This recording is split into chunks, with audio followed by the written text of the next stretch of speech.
ಲೋಕಸಭೆ ಚುನಾವಣೆಗೆ ಕಾಂಗ್ರೆಸ್ ಪ್ರಣಾಳಿಕೆ ಬಿಡುಗಡೆ ಆಗಿದೆ. ದೇಶದ ಜನತೆಗೆ ಭರಪೂರ ಭರವಸೆಯನ್ನ ನೀಡಿದೆ ಕಾಂಗ್ರೆಸ್. ನ್ಯಾಯ ಪತ್ರ ಹೆಸರಲ್ಲಿ 25 ಗ್ಯಾರಂಟಿಗಳನ್ನ ಕಾಂಗ್ರೆಸ್ ಪ್ರಣಾಳಿಕೆಯಲ್ಲಿ ಇಟ್ಟಿದೆ. ದೇಶದ ಜನತೆಗೆ ಭರಪೂರ ಭರವಸೆಯನ್ನ ಕಾಂಗ್ರೆಸ್ ನೀಡಿದೆ. ಕಾಂಗ್ರೆಸ್ನ ಪ್ರಣಾಳಿಕೆ ಬಿಡುಗಡೆಯಾಗಿದೆ. ಲೋಕಸಭೆ ಚುನಾವಣೆಗೆ ದೇಶದ ಜನತೆಗೆ ಭರಪೂರ ಭರವಸೆಯನ್ನ ಕಾಂಗ್ರೆಸ್ ನೀಡಿದೆ. ನ್ಯಾಯ ಪತ್ರ ಹೆಸರಲ್ಲಿ 25 ಗ್ಯಾರಂಟಿಗಳ ಕಾಂಗ್ರೆಸ್ ಪ್ರಣಾಳಿಕೆ ಬಿಡುಗಡೆಯಾಗಿದೆ. ರಾಜ್ಯದ ವಿಧಾನಸಭೆ ಚುನಾವಣೆಯಲ್ಲಿ ಕಳೆದ ಬಾರಿ 5 ಪ್ರಮುಖ ಗ್ಯಾರಂಟಿಗಳನ್ನ ಕಾಂಗ್ರೆಸ್ ಜನರ ಮುಂದೆ ಇಟ್ಟಿತ್ತು. ಬಹಳ ಯಶಸ್ವಿಯಾಗಿ ಗೆದ್ದುಕೊಂಡು ಬಂದಿತ್ತು. ಈಗ ದೇಶದ ಜನರ ಮುಂದೆಯೂ ಕೂಡ ಕಾಂಗ್ರೆಸ್ ಗ್ಯಾರಂಟಿಗಳನ್ನ ಇಟ್ಟಿದೆ. 25 ಗ್ಯಾರಂಟಿಗಳ ಕಾಂಗ್ರೆಸ್ ಪ್ರಣಾಳಿಕೆ ಬಿಡುಗಡೆಯಾಗಿದೆ. आता नहीं, वो डर सिर्फ मोदी को है, क्योंकि वो हमारे लोगों को ले लेके 400 पार बोलते फिर रहा है. अरे मणिपुर जैसे एरिया में नहीं जा सके, देश में विदेश में 14 फेरियां लगाए, देश में इलेक्शन का प्रचार सरकारी फंड से किया गया, सरकारी वैन से किया गया, लेकिन मणिपुर वो देखे नहीं. क्यों नहीं गए भाई? आपकी तो 56 इंच की छाती है, आपको डर कुछ भी नहीं है. हाँ, आप जा सकते हैं, लेकिन वहाँ हमारे नेता राहुल गांधी जी जा सकते हैं लोगों के साथ. आप क्यों नहीं जा सकते? क्योंकि आपको डर है, और डरने वाला आदमी देश की भलाई कभी नहीं करता. बाय चांस आया, अब आगे लोग उसको देखेंगे और आप भी मजबूती के साथ हमारे साथ खड़े होंगे. इतना ही कहते हुए मेरे 4 शब्द को समाप्त करता हूं. जय हिंद.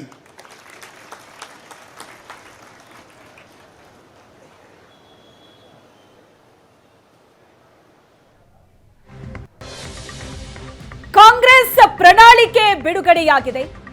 ಈ ಪ್ರಣಾಳಿಕೆಯಲ್ಲಿ 25 ಗ್ಯಾರಂಟಿಗಳನ್ನ ಕಾಂಗ್ರೆಸ್ ಪ್ರಣಾಳಿಕೆಯಲ್ಲಿ ಸೇರಿಸಿದೆ.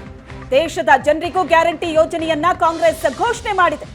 ದೇಶದಾದ್ಯಂತ ರೈತರ ಸಾಲ ಮನ್ನಾ, ಬೆಂಬಲ ಬೆಲೆಗೆ ಕಾನೂನು ಮಾನ್ಯತೆ, ನರೇಗಾ ಕಾರ್ಮಿಕರಿಗೆ 400 ರೂಪಾಯಿ ಕನಿಷ್ಠ ವೇತನ, ದೇಶದಾದ್ಯಂತ ಜಾತಿ ಗಣತಿ ಭರವಸೆ, ಮಹಿಳೆಯರಿಗೆ ಮಹಾಲಕ್ಷ್ಮಿ ಯೋಜನೆ, ರೈತರಿಗೆ ಸಾಲ ಮನ್ನಾ ಭರವಸೆಯನ್ನ ಕಾಂಗ್ರೆಸ್ ಕೊಟ್ಟಿದೆ. ನ್ಯಾಯ ಪತ್ರ ಹೆಸರಲ್ಲಿ ಒಟ್ಟು 25 ಗ್ಯಾರಂಟಿಗಳ ಕಾಂಗ್ರೆಸ್ ಪ್ರಣಾಳಿಕೆ ಬಿಡುಗಡೆಯಾಗಿದೆ. ಇದೇ ಗ್ಯಾರಂಟಿಗಳ ಭರವಸೆಯನ್ನ ರಾಜ್ಯದ ವಿಧಾನಸಭೆ ಚುನಾವಣೆ ಸಂದರ್ಭದಲ್ಲೂ ಕಾಂಗ್ರೆಸ್ ಕೊಟ್ಟಿತ್ತು. ಈಗ ಲೋಕಸಭೆ ಚುನಾವಣೆ, ಇಡೀ ದೇಶದ ಜನತೆಯ ಮುಂದೆ 25 ಗ್ಯಾರಂಟಿಗಳ ಪ್ರಣಾಳಿಕೆಯನ್ನ ಕಾಂಗ್ರೆಸ್ ಇಟ್ಟಿದೆ. ಈ ಬಗ್ಗೆ ಹೆಚ್ಚಿನ ಡೀಟೇಲ್ಸ್ ಅನ್ನ ಕೊಡ್ತಾರೆ ನಮ್ಮ ದೆಹಲಿ ಪ್ರತಿನಿಧಿ ಮಂಜುನಾಥ್ ಸಂಪರ್ಕದಲ್ಲಿದ್ದಾರೆ. ಮಂಜುನಾಥ್, 25 ಗ್ಯಾರಂಟಿಗಳ ಕಾಂಗ್ರೆಸ್ ಪ್ರಣಾಳಿಕೆ ಬಿಡುಗಡೆಯಾಗಿದ್ದು ಪ್ರಮುಖವಾಗಿ ಏನೆಲ್ಲ ಇದೆ ಗ್ಯಾರಂಟಿ? ಶ್ವೇತಾ, 48 ಪುಟಗಳನ್ನ ಒಳಗೊಂಡಿರುವಂತಹ ಪ್ರಣಾಳಿಕೆ ಪತ್ರ ಇವತ್ತು ಸೋನಿಯಾ ಗಾಂಧಿ ಮತ್ತೆ ಖರ್ಗೆ ಅವರು ರಿಲೀಸ್ ಮಾಡಿದ್ರು. ಅದರಲ್ಲಿ 25 ನ್ಯಾಯಗಳ ಒಂದು ಗ್ಯಾರಂಟಿ, ಅಂದ್ರೆ ಈ ತನಕವೂ ಕೂಡ ಏನು ಹೇಳ್ಕೊಂಡು ಬಂದಿದ್ರು, ಯುವ ನ್ಯಾಯ ಇರಬಹುದು, ವನವಾಸ ನ್ಯಾಯ ಇರಬಹುದು, ಎಲ್ಲಾ ರೀತಿಯ ನ್ಯಾಯಗಳನ್ನ ಒಂದೊಂದು ಅದರಲ್ಲಿ ಎಕ್ಕಿ ತೆಗೆದು ಮತ್ತೆ ಅದಕ್ಕೆ ಬೇಕಾದಂತ ಎಲ್ಲ ಒಂದು ರೀತಿಯ ಸಲಕರಣೆಗಳನ್ನ ಅದರಲ್ಲಿ ತುಂಬಿ ಕೊಟ್ಟಿರುವಂತದ್ದು ಪ್ರಣಾಳಿಕೆಯಲ್ಲಿ ನಾವು ನೋಡ್ತಾ ಇದ್ದೇವೆ. ಇದರಲ್ಲಿ ಪ್ರಮುಖವಾಗಿ ಯುವಕರನ್ನ, ಮಹಿಳೆಯರನ್ನ ಆಕರ್ಷಿಸುವಂತಹ ರೀತಿಯಲ್ಲಿ ಪ್ರಣಾಳಿಕೆಯನ್ನ ಮಾಡಿರುವಂತದ್ದು. ಅದರಲ್ಲೂ ದೇಶಕ್ಕೆ ಸಂಬಂಧಪಟ್ಟಂತೆ 3 W ಬಳಸಿದ್ದಾರೆ. ಒಂದು ವರ್ಕ್, ವೆಲ್ಫೇರು ಮತ್ತೆ ವೆಲ್ತ್.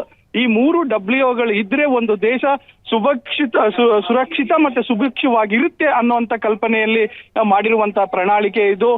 ಮತ್ತೆ ಚಿದಂಬರಂ ಅವರ ನೇತೃತ್ವದ ಸಮಿತಿ ಇದನ್ನ ರಚನೆ ಮಾಡಿತ್ತು. ಮತ್ತೆ ಏನೇನೆಲ್ಲ ಈ ಹಿಂದೆ ಕಳೆದ 10 ವರ್ಷಗಳಲ್ಲಿ ಏನೇನು ಅನ್ಯಾಯ ಆಗಿದೆ ಆ ಅನ್ಯಾಯಗಳಿಗೆ ಸರಿದೂಗಿಸಬೇಕಾದ್ರೆ ಇಂಥದ್ದೊಂದು ಅಗತ್ಯವಾಗಿರುವಂತಹ ಪ್ರಣಾಳಿಕೆ ಬೇಕಾಗಿತ್ತು ದೇಶಕ್ಕೆ ಅನ್ನುವಂಥದ್ದು ಅವರ ಮಾತುಗಳಿಂದ ಸ್ಪಷ್ಟವಾಗ್ತಾ ಇತ್ತು. ಅದರ ಜೊತೆಯಲ್ಲಿ ಏನಂತ ಅಂದ್ರೆ ಯುವಕರನ್ನ ಆಕರ್ಷಣೆ ಮಾಡ್ಲಿಕ್ಕೆ ಡಿಪ್ಲೊಮಾ ಹೋಲ್ಡರ್ಗೆ 1 ಲಕ್ಷ ರೂಪಾಯಿ ತನಕ ಸಹಾಯಧನ ಕೊಡುವಂಥದ್ದು. ಅಂದ್ರೆ ಸರ್ಕಾರ ಬಂದು ಅಧಿಕಾರಕ್ಕೆ ಬಂದ ಕೂಡಲೇ ಇಂಥದ್ದೊಂದು ಕಾರ್ಯಕ್ರಮಕ್ಕೆ ಚಾಲನೆಗಳು ಸಿಗ್ತವೆ. ನಮ್ಮ ಏನು ಗ್ಯಾರಂಟಿಗಳಿದಾವೆ, ನಾವು ಗ್ಯಾರಂಟಿ ಅಂದ್ರೇನೆ ಕಾಂಗ್ರೆಸ್ ಅನ್ನುವಂಥದ್ದು ಖರ್ಗೆ ಅವರ ಮಾತಿನಲ್ಲಿ ಹೇಳ್ತಾ ಇದ್ರು. ಯಾಕಂದ್ರೆ ಹಿಮಾಚಲ ಪ್ರದೇಶ ಇರ್ಬೋದು, ಕರ್ನಾಟಕ ಇರ್ಬೋದು, ಎಲ್ಲಿ ಕಾಂಗ್ರೆಸ್ ಸರ್ಕಾರ ಬಂದಿದೆ ಅದು ಏನು ಘೋಷಣೆ ಮಾಡಿತ್ತು ಇಮಿಡಿಯೇಟ್ ಎಲ್ಲವನ್ನು ಕೂಡ ಜಾರಿಗೆ ತಂದಿದೆ, ಜನರಿಗೆ ತಲುಪಿಸುವಂತ ಕೆಲಸ ಆಗಿದೆ.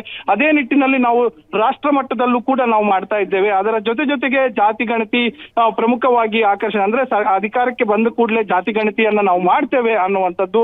ಮತ್ತೆ ರೈತರಿಗೆ ಸಂಬಂಧಪಟ್ಟ ಹಾಗೆ ಏನೇನು MSP ಗ್ಯಾರಂಟಿಯನ್ನ ಕೊಟ್ಟಿದ್ರು ಆ MSP ಗ್ಯಾರಂಟಿ ನಾವು ಜಾರಿಗೆ ತರ್ತೇವೆ ಅನ್ನುವಂಥದ್ದು. ಹೀಗೆ ಸುಮಾರು 25 ಗ್ಯಾರಂಟಿಗಳನ್ನ ಉಲ್ಲೇಖ ಮಾಡಿ ಇವತ್ತು 48 ಪುಟಗಳ ಪ್ರಣಾಳಿಕೆಯನ್ನ ಬಿಡುಗಡೆ ಮಾಡಿದ್ದಾರೆ. ಶ್ವೇತಾ, ಥ್ಯಾಂಕ್ ಯು ಮಂಜುನಾಥ್, ನಿಮ್ಮೆಲ್ಲ ಡೀಟೇಲ್ಸ್ಗೆ.